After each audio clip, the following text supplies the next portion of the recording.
Hi, it's Laurie Figone with Cooking with Laurie, and today we are headed out to Farmstead Cheese Company. Stay tuned.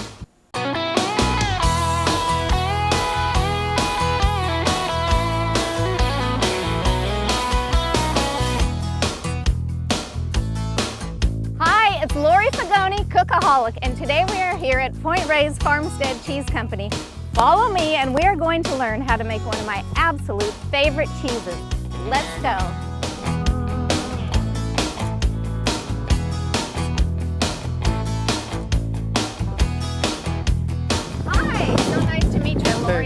Hey Laurie, I'm Cuba. I'm master cheesemaker for Reyes Farmstead Cheese Company. Thrilled to meet you. Nice to meet you as well. I brought you up here to show you where everything begins, and that it begins with the land and the cows. So without those two main components, we would not have any cheese here. So also the other part of our cheese is the climate we are in and those Pacific breezes, which we can notice today as well. So which will create and affect the flavor and the profile of the cheese. So those cows are Holstein cows, and that's our majority of our herd. Okay. We have some brown Swiss and Jerseys as well, but most of it is Holstein. Do you believe that your cheese is made just from your herd? Yes, we call our cheese their farmstead, which means that every single product made on our ranch is made out of our own milk, which we produce, which is another important factor in cheese making process, because it allows us to keep high quality throughout the entire process, meaning from the health of the cow through milking process and then to the cheese making. Where creameries who needs to buy the milk, they rely on a farmer that provides highest quality milk, and we can actually track that quality of that milk from the very beginning. We definitely take a lot of pride in keeping high standards of our milk, and we do a lot of testing as well to make sure that the milk is its highest quality, and with high quality milk you can make high quality cheese. All right, Laurie, you know, it's getting windier here. I think we should head back in and try some cheeses. I'd love it. Let's go. Let's do it. Sure. So, Laurie, so this is our kitchen, and so we have a few cheeses up here. And the one thing I always do with like Original Blue or any cheese which is really packaged, I like to scrape the surface of it. So I usually just using the knife blade with smooth surface. I'll scrape it off a little bit of the surface on each side wherever the package was in contact with. That way you get unwanted stuff off of it, and you can enjoy the true flavors of the cheese. By scraping it off, mold tends to give a little musty aftertaste sometimes. Right. So the cheese is perfectly fine. It just the outer layer it's needs safe to eat, but by doing absolutely. This, you create more of that flavor that you want. Absolutely, and it's a normal procedure also, like in Europe. When we buy cheese, you know, we buy cheese and we see that there's mold growing a little bit on it. Right. We'll still buy it, and we'll just come home and we scrape it off. And you know, it's a kind of a paradox, because it is a blue cheese which already has mold in it, but it's a mold which creates different flavors. Right. So you have mold which you intentionally put it in, and then you have unwanted mold. How do you get the mold that you want? We inoculate the milk with it. We buy it from the supplier, from the culture houses. Okay. So we only work with Paisley and Roquefort strains, and then we inoculate them into the milk right in the beginning of the cheese making process. Cuba, tell me what kind of cheeses we have here. Okay, so what we have today is we have fresh mozzarella, which is hand pulled, and with some drizzle of olive oil and some pepper. Wow. You can see actually the cream separation off of that mozzarella, and it's. Is that because it's so fresh? Yeah, well, that, and also because we use very high fat milk, and so which naturally our cows are giving. So so that's why it's so when we try it, it will be very soft and fluffy. Now, I cannot buy this in the store though, can I? No, it's not available in the stores. We are in the summertime. You can find the mozzarella on a local farmers market in San Rafael, San Francisco, and Point Reyes. Okay. But this is a perfect cheese to really taste the milk and the high quality of our milk, because it's not aged product, so you're gonna get a lot of buttery, creamy, milky notes in that cheese, and that's where the pasture and the coastal breezes and everything you're going to taste right in that mozzarella. Exactly. We'll move on to Toma, which is our semi-hard cheese, and it's a combination of Gouda and Havarti. Oh, two of my favorites. Now, this is one of your newer products? Yes, we've been making that for a little bit over 2 years right now. Okay. And can I have a piece? Yes. I'm dying to taste it. So it's very buttery, creamy. Yeah, it's aged only for 3 months, and you definitely can taste got this creamy texture of Havarti, but the flavor of very young Gouda. The tang is actually, as the cheese ages, it started becoming more disappearing and started becoming sweeter. So it started getting characteristic of Gouda cheese. Okay. But it's only 3 months old. That's why you still taste a little bit of a tang. Okay, wonderful. And then at the end we have our original blue cheese, which you know very well. Your flagship product. Exactly. We've been making that for over 10 years right now.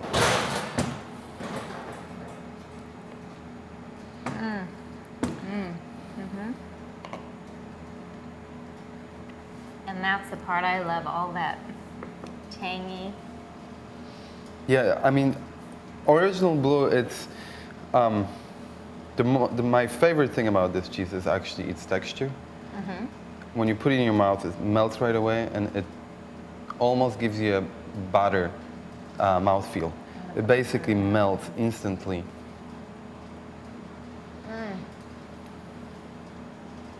It's so creamy, and the blue cheese, there's just something about it that I have fallen in love with this cheese. I love it.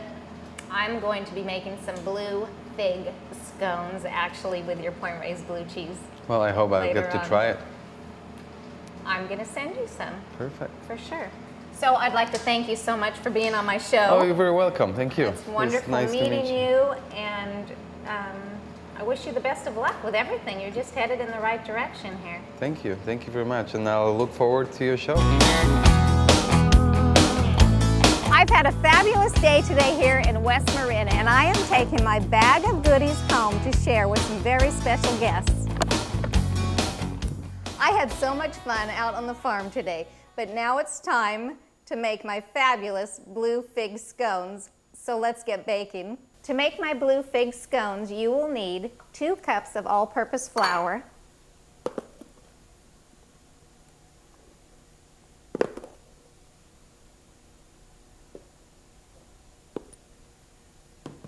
2 teaspoons of baking powder, a half a teaspoon of baking soda, and a half a teaspoon of salt, and 2 tablespoons of brown sugar. Now you're going to put the lid on and give it a few pulses just to incorporate everything together. Once that is mixed, what you will add is a half a cup of frozen butter. Yes, I take a half a cup of butter, chop it up into pieces, and stick it in the freezer. That is to be sure that you will end up with the most fabulous tasting scone on this planet. And there is your butter. You're just going to give it a couple of pulses, and now what we have here is a little over a half a cup of dried figs. Those will go in. And now you will want to pulse until the figs are chopped up into small pieces.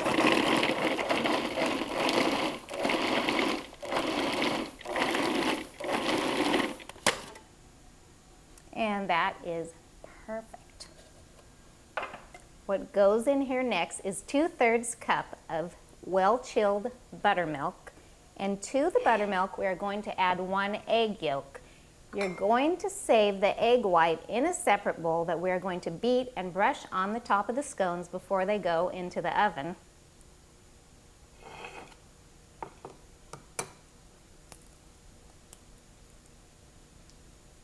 And you can tell these are grass-fed chickens by the beautiful, brilliant color of the yolk. Just want to mix that together with a fork.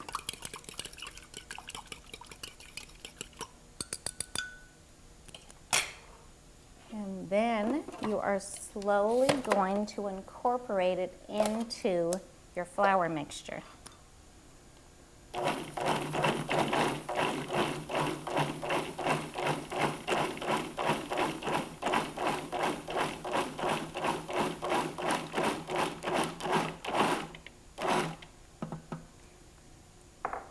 And that is it. You do not want to overmix this. Just as soon as it comes together into that crumbly little mixture that you see, you will know that it is perfect. And then you will need to put it onto a floured board. Sprinkle your board lightly with flour.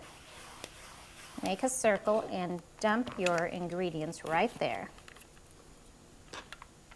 Now, the least amount of time that you spend mixing your dough, the better your scones are going to turn out. So what I do is I gently push it together here, sprinkle a little flour on the top on my hands, and gently push it together.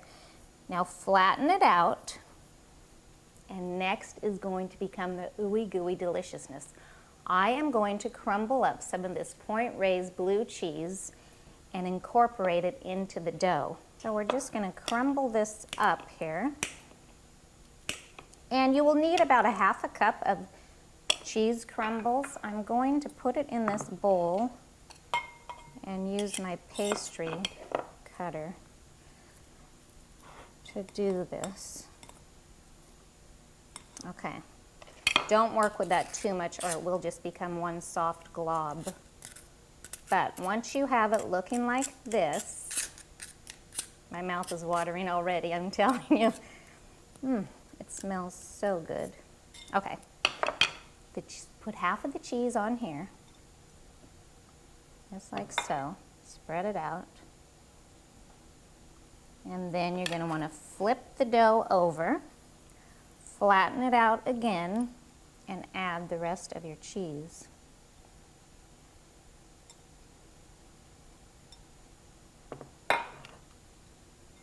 And that is probably enough. Then you want to flip it over again, keeping all that cheese in the middle. And now you want to create about an 8-inch circle. You pat this out, and let's add a little more flour underneath.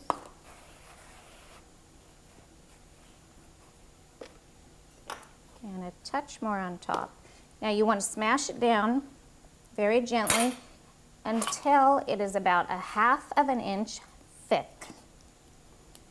And I just use my hand to shape this to get a nice round circle.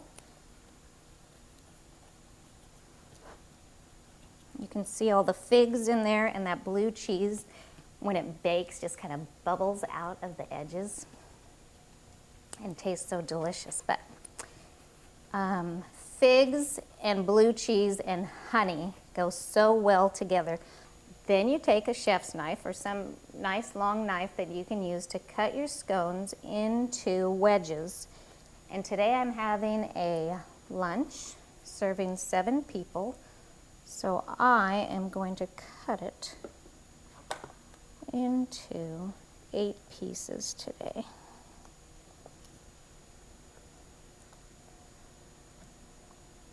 Okay, and you can cut them any size you want, but that's how many we're doing today. And then I like to bake mine on a pizza stone, but you can also use a baking sheet, spacing them out evenly.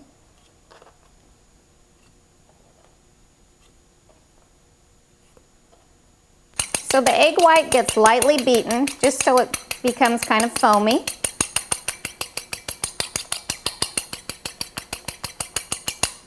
Like so. And then you will take a pastry brush and generously brush the top of each scone. And what this does, it gives a beautiful glaze when they come out of the oven and helps to keep them moist. Most scones tend to be a little bit on the dry side, and this helps tremendously.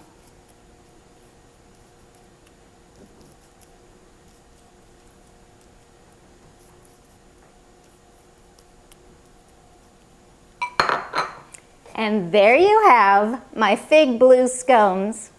My scones ended up taking just a little under 20 minutes. They are looking perfect. And that wonderful cheese is just bubbling right out of there.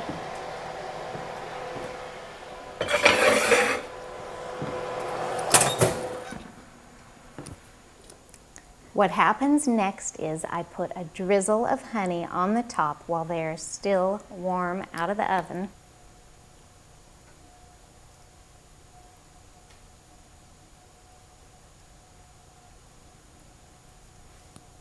Oh my God, the honey just brings everything to life. One of my favorite things to eat is a dried fig stuffed with blue cheese with a drizzle of honey on it. And that is how I came up with this blue fig scone recipe.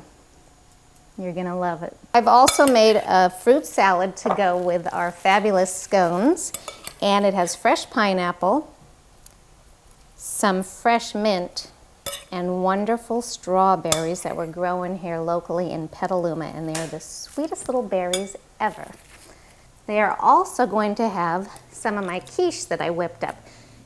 In the crust of the quiche, I have used Parmesan cheese and a little garlic powder. And also, I keep hearing about this new tip all over the place when making your pie crust that you should use 2 tablespoons of vodka. And I have tried it today, so I'm anxious to bite into one of these. There was also a layer of chopped smoked ham, black olives, fresh spinach, beaten eggs, and some red bell pepper that has been grilled on my barbecue, chopped into little pieces. It's still warm, so I need to get a knife and serve it up. I'm popping open a bottle of bubbly because I have some very special guests at my dining table today. I have some members of the Petaluma Educational Foundation. And to start it off, we're gonna have a little toast.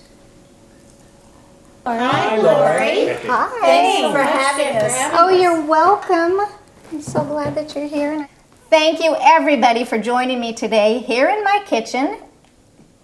Thank you for having Yes. us. Thank you Thanks for having us. Thrilled to be here. And to my right is Maureen with the Petaluma Educational Foundation. I was asked last summer to donate a guest spot on Cooking with Laurie. Farmstead Cheese, the Giacomini family, were the supporters of that. We went out to the ranch, filmed, and now Maureen is going to tell us about the Petaluma Educational Foundation. Well, thank you again for having us in your home today. It's absolutely lovely, and we're thrilled to be able to share information on the Petaluma Educational Foundation. We are celebrating our 30th year this year, and we support all 36 Petaluma schools through grants and scholarships. So what you did for us with the auction item really pays off long-term in our community, so thank you. Thrilled to hear that. That is wonderful. And what you're eating today, the scone is just oozing with Point Reyes blue cheese. And my quiche has their wonderful toma cheese, which is an incredibly melting cheese. I hope everybody's hungry. So let's dig in. Great. Thank you. Manja! Thank you.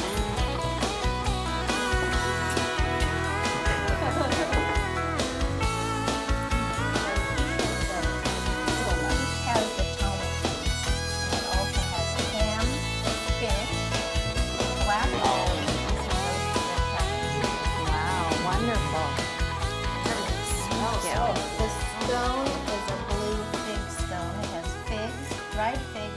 drizzled with honey.